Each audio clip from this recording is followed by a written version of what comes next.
Hello viewers and welcome to another episode of In a Week. I'm your host Suhaim, and in this episode I will be talking to you about my experience learning kanji.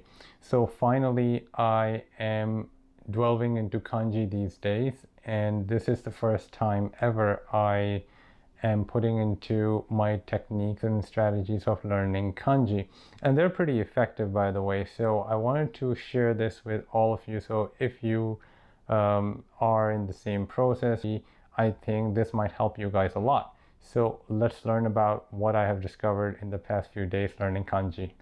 So the first thing I'm going to talk about is my experience learning hiragana and katakana before I can go into kanji.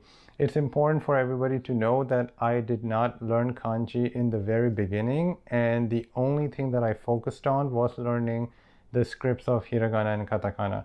The reason I'm saying it's important is because it helped me read the Japanese script, and because of that I was able to read and understand Japanese in its original script. And it also helped me in pronunciation, so I don't have to refer to any kind of English reference. This is important because when you are learning the language, let's say now I'm in the process of building my vocabulary, so when I pick up a new word, it's not very hard for me, because what I do is I pick on different words, maybe like 5 words in a day, and I repeat by writing them down on a paper until, like in my memory, I have them completely embedded, and then I move on to the next 4 or 5 different words and this is what I do. Like, I pick up words, whatever I have learned, I continue to repeat them every single day, and then I have new words. If you see in English, these are the new words that I pick up, and then I continue to repeat the word over and over. In the backside you can see that I have repeated all of them over and over, and this helps me remember new words. So I'm picking up 5 because I have realized this is my personal capacity. If you can learn 7 or 10 in a day, that's even better. You'll be able to learn faster, but in my personal capacity I have realized that if I go over 5 words, it is more difficult, that I start forgetting what I already learned, which is not good. So 5 is a threshold for me. You can pick whatever works for you guys. So now we come to business of discussing kanji, which is the main topic of this video. And I'm going to bring up kanji in front of you guys, like the way I'm learning it, so that you can also see what I'm doing these days. In my paper over here that I have in front of you is the hiragana on the top, like what the word is in Japanese, and then followed by the kanji. Every time I learn a new kanji, I also write its equivalent of pronunciation in the hiragana script, so that I remember exactly what this kanji is. Kanji on its own is a very easy way of representing the entire word, and but what I found is, if you are not a native Japanese, it would not be an easy task of, if you forget about the hiragana part of it and just start writing kanji, because in your memory you won't remember exactly what this kanji represented if you do not know what the word was. And then it's more difficult if this is not being put into practice from the beginning. So if you're learning kanji, remember, if it is getting difficult for you to remember what word this kanji is related to, make sure you write down the word, and make sure that you also write down the kanji at the same time, so you can make the relationship between the two of them. Now let's talk about the book. The kanji book that I have selected, actually I have selected 2 books. And one of them is this, which is the one that I'm using right now. It is from Genki, and Genki has made a kanji book which is very helpful. And I'll tell you the reason why this book is very good. The first few pages of this book basically explains to you the entire concept of kanji, how it functions in language, different kanji, the kanji types, because I think it's very important that people understand in application why certain things are used, and if they don't know the exact reason of why kanji is used and what they are for, and different kinds and types of kanji.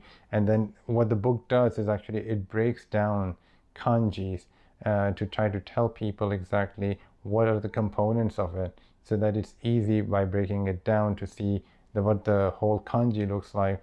And when you see it in different pieces, then it's easier to put it all together and learn it much faster, as opposed to if you would just look at it as a pictograph and say, oh, how am I going to be able to remember this?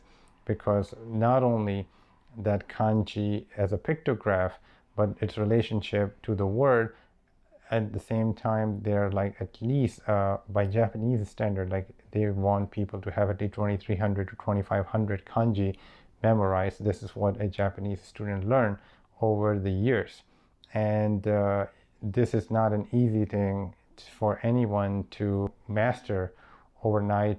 But there are techniques that the book talks about, which certainly helps a beginner, as well as people who have already started their journey learning Japanese language, that what are the best strategies to tackle the problems in learning kanji.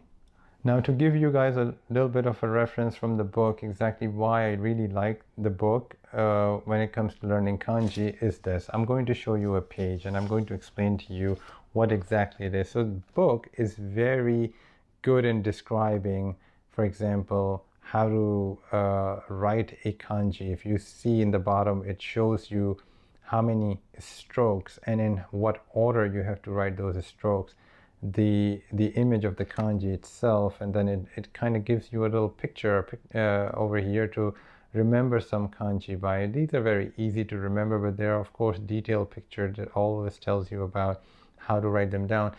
Here in this section it talks about different kanjis that are put together to form different words. So start off from basic kanji and then move on the more complex ones. So if you have the ability to do complex kanjis, I'm not saying that you should not, but for those people who have problems in understanding the concept of kanji and then how to apply it in practice, I think the best strategy for you is to keep things simple. So once again, if you guys missed the book, here it is again, Kanji by Genki. It was available on Amazon, and I'm pretty sure there are other websites. If you Google that, you will be able to find who else is offering this. The other book that I have purchased is also the same book that I showed you guys last time. I'm going to show this again since it's related to the subject. It's this one, Kanji Learning Course. And if you see this book, this is the one that I haven't touched yet. So for the sake of simplicity, what I have done is I am using one book right now.